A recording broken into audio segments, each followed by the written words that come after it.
Hi, everybody. My name is Sonia, and I work at Nexus Path, and I'm here today with Kim, a foster parent with Nexus Path, and we are going to talk a little bit about Kim's experience providing foster care. So, thank you so much for being willing to join me on Zoom today to talk through some of these questions. Um, so, one of the first things that you and I had kind of talked about was helping families understand what it's like when a child first comes into your home. So we have families that are maybe considering becoming foster parents. What would you tell them about what it's like when a child enters your house? That's a big question. I would tell them whatever you expect it's going to be like, you're wrong. Because every kid is different. Even now, when I get new kids, and I've been licensed for almost 12 years, I don't know what to expect. And it's human nature to have an expectation. So I always do have an expectation, but I'm always wrong. Because you don't know what, even if you do know the kid's background, their history, some of the things they've been through, you don't know their personality. That's not written on paper somewhere. So the best advice I would give to foster parents is when a new kid comes in, talk to them, sit down and talk to them and say, what questions do you have? But also anticipate, because those kids are so overwhelmed, they don't know what their questions are yet. So one thing I always do is kind of sit down and go over some basic rules in the house. Just real basic things like we don't go in each other's bedrooms and, things like that.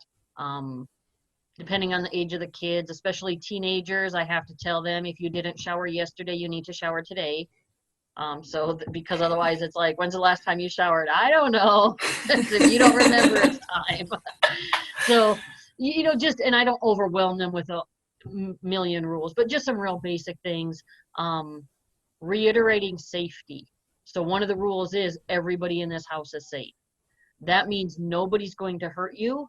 That also means you can't hurt other people. So just setting that boundary right off the bat, we don't touch each other in this house unless you have permission to touch. And that includes things like hugs and stuff, because everybody's comfort level is different.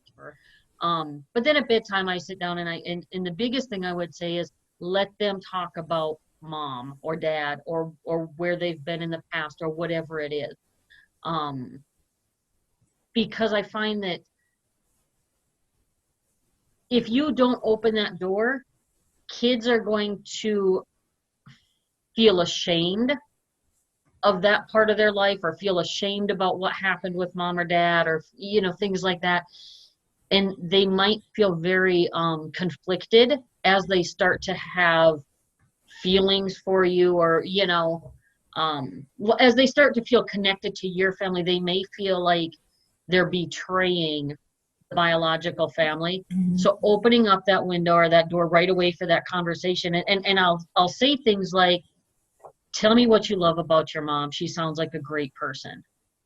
And just letting them talk about the good things. I never ask about the bad things. That will come in time. And I have found, when I get placements through Nexus Path now, those kids seem to have been in the system longer than when I was licensed with the county, and I was getting kids that were just removed tonight and things like that. So that, again, depending on each kid's situation, everybody's different. You might have a 5-year-old, and I had a 5-year-old one time that sat here and told me about his day like he was talking about kindergarten, and it was all about, how things went down at home and why he's here. And he had been in the system so many times it didn't even bother him to talk to me about that.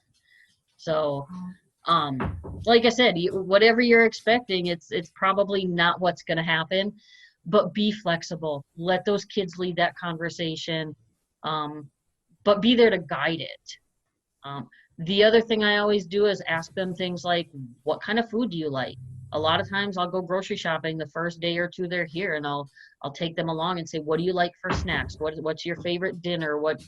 Things like that. So making them feel part of the family and included in decision making when they can, that's important too. Awesome. Awesome. That was a great answer.